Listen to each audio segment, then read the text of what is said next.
शिव कुमार का, तो birthday gift तो नहीं मिल पाया। देखिए तस्वीरें जो निकलकर सामने आ रही थी वो भी हम अपने दर्शकों को बता देते हैं। सिद्धारमैया मुलाकात करके निकल चुके हैं, 1-to-1 मुलाकात हो चुकी है। राहुल गांधी से उनकी मुलाकात हुई है और मुलाकात हुई है, बात भी बन गई है, ये बड़ी बात है। तो रमन, लगातार हम आपसे पूछ रहे हैं, कुछ सवालों को समझने की कोशिश कर रहे हैं, टटोलने की कोशिश कर रहे हैं। तो देखिए बर्थडे गिफ्ट नहीं मिल पाया शिव कुमार को, तो कंपनसेट तो किया जाएगा ना, कैसे मानेंगे शिव कुमार? जाहिर सी बात है कि उन्होंने कहा है कि पार्टी की तरह के प्रति जो उनकी निष्ठा है वो तो सर्वोपरि है, लेकिन किस फॉर्मूले का यहाँ पर ख्याल रखा गया है?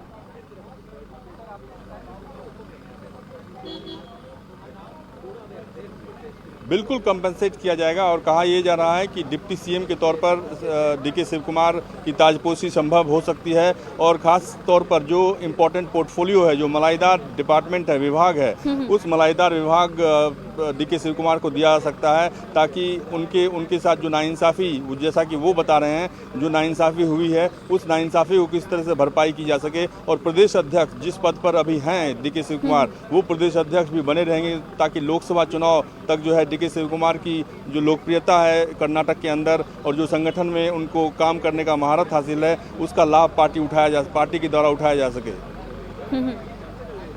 और यहाँ पर कुछ दिनों पहले पावर शेयरिंग की भी बात चल रही थी रमन, तो इसमें कोई सच्चाई है?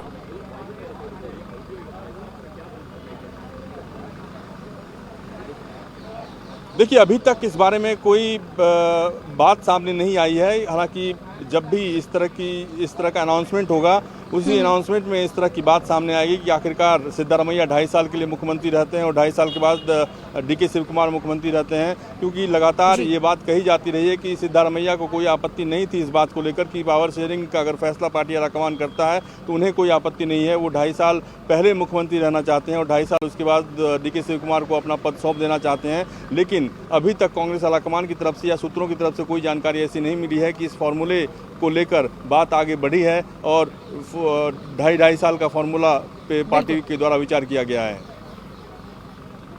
जी बिल्कुल, तो अभी कांग्रेस फिलहाल रिस्क भी नहीं लेना चाहेगी, क्योंकि 2024 लोकसभा चुनाव बहुत ही नजदीक है और जिस तरह से राजस्थान और छत्तीसगढ़ का एक्सपीरियंस रहा है, 10 जनपद का रुख कर लेते हैं। हमारी सहयोगी लगातार पल्लवी झा डटी हुई है वहां पर। देखिए पल्लवी, बात सामने आ गई है, न्यूज़ 24 ने अपने दर्शकों को भी बता दिया है कि लगभग तय हो चुका है, औपचारिकता भर रह गई है कि सिद्धारमैया का के नाम का ऐलान होगा औपचारिक तौर पर। अब बताइए, 10 जनपद में थोड़ी देर के बाद शिव कुमार की मुलाकात होने जा रही है राहुल गांधी से, कुछ रह गया है? अब क्या मीटिंग के दौरान क्या बातें कर सकते हैं, क्या पॉइंट्स रख सकते हैं शिव कुमार?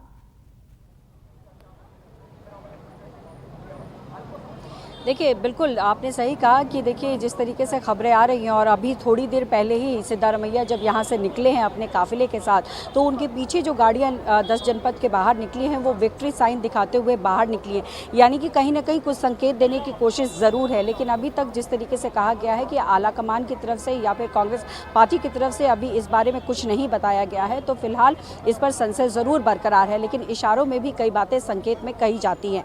हालांकि जो बात आपने प्रश्न की कि डी शिव कुमार क्या आप कितने बजे पहुंचेंगे, तो देखिए उनका 12 बजे का वक्त था। अभी फिलहाल सिद्धारमैया यहाँ निकले हैं, लेकिन डी शिव कुमार 12 साढ़े 12 के करीब यहाँ पर पहुंचेंगे और उन्होंने एक पूरा पॉइंट और खाका तैयार किया हुआ है। माना ये जा रहा है कि जो पॉइंट्स उन्होंने मल्लिकार्जुन खड़गे के सामने रखी थी वही पॉइंट्स वो यहाँ पर रखेंगे। और उनका ये कहना है कि पार्टी के लिए उन्होंने बहुत सारे काम किए। जब कांग्रेस एक तरीके से मजबूत नहीं थी, कमज़ोर थी, उस वक्त उन्होंने पार्टी में काफ़ी मेहनत की, जेल भी गए और तमाम जो चीज़ें थी वो कांग्रेस पार्टी के लिए अपने तरफ से पूरी कोशिश की। तो ऐसे में उनको लगता है कि उनकी दावेदारी ज़्यादा है। हालांकि अगर उम्र की बात की जाए तो 61 साल के शिव कुमार हैं, वहीं 77 साल के सिद्धारमैया हैं, तो कहीं ना कहीं देखिए सिद्धारमैया का एक्सपीरियंस काफ़ी ज़्यादा है और यही बात है कि इशारा जो है सिद्धारमैया की तरफ दिखाई पड़ रहा है। लेकिन जाहिर तौर पर वो यहाँ पर पहुँचेंगे और तमाम बातें राहुल गांधी के सामने रखेंगे और तब देखना होगा कि जो पार्टी है वो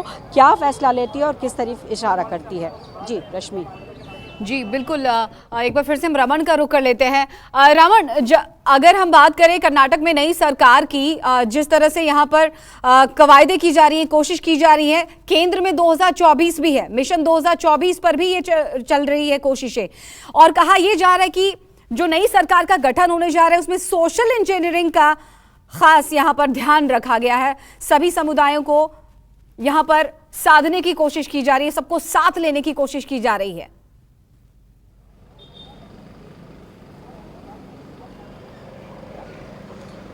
बिल्कुल 2024 का लोकसभा चुनाव कांग्रेस पार्टी के लिए बड़ी चुनौती के रूप में उभर कर सामने आ रहा है और जिस तरीके से कर्नाटका विधानसभा चुनाव में कांग्रेस पार्टी ने परफॉर्म किया है, इस परफॉर्मेंस को 2024 में दोहराना पार्टी के लिए एक बड़ी चुनौती है और इसीलिए सोशल इंजीनियरिंग के भरोसे पार्टी चाहेगी कि उसे किस तरीके से अमली जामा पहनाया जा सके। मैं बताना चाहूँगा कि मल्लिकार्जुन खड़गे के रेजिडेंस पर अचानक चहल पहल तेज हो गई है, बैरिकेटिंग लगाई जा रही है। ऐसा लग रहा है कि वीआईपी मूवमेंट यहाँ पे भी हो सकता है क्योंकि सिद्धारमैया के आने की संभावना जताई जा रही है। सिद्धारमैया के राहुल गांधी से मुलाकात के बाद हो सकता है सिद्धारमैया मल्लिकार्जुन खड़गे के घर का रुख करें, उनसे मुलाकात करें। हालांकि अभी तक कांग्रेस पार्टी की तरफ से ऑफिशियली इस बात का ऐलान नहीं किया गया है कि सिद्धारमैया कर्नाटक के अगले मुख्यमंत्री होंगे, लेकिन सोर्सेज के हवाले से ये खबर लगातार आ रही है कि सिद्धारमैया का पलड़ा भारी है और सिद्धारमैया को कल कांग्रेस विधायक दल का नेता चुना जा सकता है और चुने जाने की पूरी उम्मीद जताई जा रही है। लेकिन एक बात बिल्कुल साफ है कि डीके शिवकुमार के प्रति कांग्रेस पार्टी के नेताओं के मन में काफ़ी ज़्यादा सहानुभूति है और वो नहीं चाहते कि जो डीके शिवकुमार के काम करने का तरीका है वो उसके ऊपर कोई असर पड़े। इसीलिए लगातार सिद्धारमैया से मुलाकात करने के फ़ौरन बाद डीके शिवकुमार को राहुल गांधी ने अपने घर पे बुलाया है और डीके शिवकुमार को पूरी तरीके से वो आश्वासन देंगे कि आपके हितों का पूरी तरीके से पार्टी ख्याल रखेगी, पार्टी के नेता ख्याल रखेंगे। आपको ऐसा नहीं लगना चाहिए कि आपको इग्नोर किया गया है। लेकिन अभी की परिस्थिति के हिसाब से जो उभर कर बातें सामने आ रही है कि विधायकों की तादाद जो है वो काफ़ी ज़्यादा है, सिद्धारमैया के पक्ष में ज़्यादा है और इसीलिए ऐसा फैसला करना पड़ रहा है। लेकिन आपके हितों को नज़रअंदाज नहीं किया जाएगा, इस बात को आप ध्यान में रखिए। अच्छा रमन, इसी से जुड़ा हुआ मेरा अगला प्रश्न है, अगर हम खास तौर पर शिव कुमार की बात करें तो पूरी चुनाव के दौरान हमने देखा कि कितने एनर्जेटिक नज़र आ रहे थे, काफ़ी अग्रेसिव भी नज़र आ रहे थे, डटे हुए रहे लगातार। लेकिन उसके बाद जैसे ही नतीजे आए तो हमने उनका इमोशनल चेहरा भी देखा। तो क्या जिस तरह से यहाँ पर मुख्यमंत्री का चुनाव हो रहा है, चुनाव तो हो गया, मुख्यमंत्री का चुनाव हो रहा है कांग्रेस पार्टी के अंदर, तो क्या कोई टीस भी रह सकती है उनके अंदर?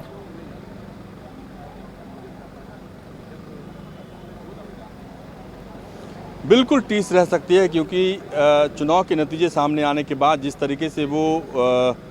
तरीके से मायूसी नज़र आ रही थी, उनके चेहरे पर मायूसी नज़र आ रही थी और वो काफ़ी ज़्यादा भावुक नज़र आ रहे थे, उससे बिल्कुल साफ था कि उन्हें बहुत ज़्यादा उम्मीद तो थी इस बात को लेकर कि कर्नाटक में कांग्रेस पार्टी का परफॉर्मेंस काफ़ी अच्छा रहेगा, लेकिन इतना अच्छा रहेगा इस बात की उम्मीद उन्हें नहीं थी। और इसीलिए जब चुनाव के नतीजे सामने आए उसके बाद से वो भावुक हो गए और सोनिया गांधी को याद करते हुए कहा कि जब उन्होंने बीजेपी का ऑफर ठुकरा दिया था डिप्टी सीएम का, तो बीजेपी ने उन्हें जेल भेज दिया और किस तरीके से सोनिया गांधी उनसे जेल में मुलाकात करने आई थी और जो जिम्मेदारी उन्हें दी गई उस जिम्मेदारी का उन्होंने निर्वहन किया। क्योंकि पार्टी के चुनाव के दौरान राहुल गांधी से लेकर सोनिया गांधी तक ने कई बार डीके शिवकुमार से पूछा था कि क्या कर्नाटक में कांग्रेस इस बार अपने दम पर सरकार बनाने में कामयाब होगी, और उन्होंने कहा कि उन्होंने वचन दिया था पार्टी आलाकमान को, पार्टी हाईकमान को कि इस बार कांग्रेस अपने दम पर बिना जेडीएस के सहयोग के कांग्रेस अपने दम पर सरकार बनाने में कामयाबी हासिल करेगी। और जो चुनाव के नतीजे सामने आ रहे हैं उससे बिल्कुल साफ ऐसा लग रहा है कि कर्नाटक में कांग्रेस की सरकार बनेगी और इसी को देखते हुए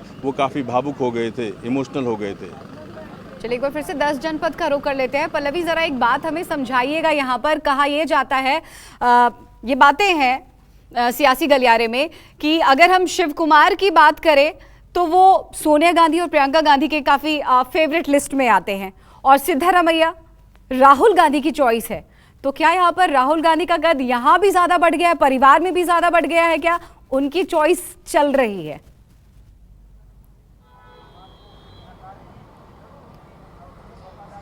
देखिए, इसमें कोई दो राय नहीं है कि देखिए राहुल गांधी इस वक्त अगर मुलाकात कर रहे हैं दोनों से तो कहीं ना कहीं उनका जो फैसला होगा वो बहुत मायने रखता है और ऐसे में दोनों की बातें सुनकर और फिर विचार देना, तो इसमें अपने आप में स्पष्टता हो जाती है कि आला कमान कौन है और किसके निर्देश पे ही फैसला लिया जाएगा। जहाँ तक आपने बात की कि सिद्धारमैया और डीके शिव कुमार के बीच में किस तरीके की जो प्रतिद्वंदिता चल रही है, किसी तरीके का जो द्वंद्व हमें दिखाई पड़ रहा है, वो क्यों है? तो देखिए जी पल्लवी, लौटेंगे आपके पास, फिलहाल एक बार फिर से हम रमन का रुख कर लेते हैं। हमारे साथ देखिए उनके साथ गेस्ट भी जुड़ गए हैं।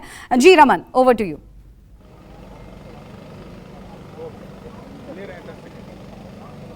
देखिए, गुरदीप सप्पल हमारे साथ हैं, जो कि मल्लिकार्जुन खड़गे के साथ जुड़े हुए हैं। काफ़ी ज़्यादा जानकारियां इनके पास रहती हैं।